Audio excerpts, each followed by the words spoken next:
Agreement on agricultural emissions plan still possible, Hipkins says. The Prime Minister is meeting with agriculture sector leaders at FL Days this week and still thinks it will be possible to get an agreement on pricing agricultural emissions. National has confirmed it will delay introducing a pricing plan by 5 years, until 2030, if elected. Agriculture makes up nearly half of New Zealand's greenhouse gas emissions and, unlike emissions from every other sector, are not priced.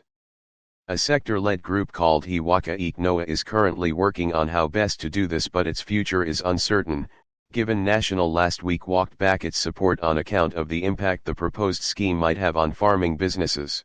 Subscribe our YouTube channel and click our bell icon for new videos. Last week walked back its support on account of the impact the proposed scheme might have on farming businesses. Chris Hipkins said he was confident they could hash out a deal, but could not say it would happen before this year's election. I think it's really important that we continue to try and find a way of pricing greenhouse gas emissions caused by, through farming, in a way that's clear, transparent.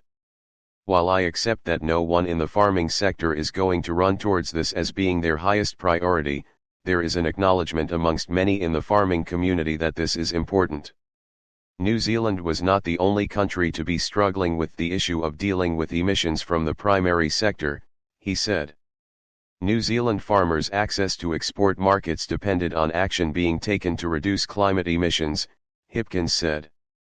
Asked whether there was a timeline for the government laying out an emissions plan prior to the election, Hipkins said there would be progress in the next few months and more clarity before the election, but it took time to ensure there was a workable plan. But I am confident we will be able to get something that will work and the farming community will be able to make work. Hipkins rejected the idea that He Waka Eke Noa had failed. I don't believe it has failed, I believe it's hard, it was always going to be hard and it continues to. Subscribe our YouTube channel and click our bell icon for new videos. Hipkins rejected the idea that He Waka Eke Noa had failed. I don't believe it has failed, I believe it's hard, it was always going to be hard and it continues to be hard, but that doesn't mean we've given up on it. We're absolutely still committed to it.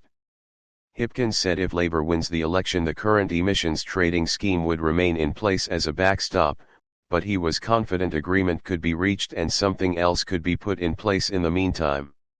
National Party Agriculture spokesperson Todd McClay said the farming sector needed to be properly prepared before farmers had to start paying for agricultural emissions. Currently farmers' only option to reducing methane emissions was to take stock off their land, McClay said. If we force farmers to destock before there are things that they can use, new sciences, biotechnology and so on, all that happens is that New Zealand becomes poorer and that production goes to countries overseas that are not as carbon efficient as our farmers do.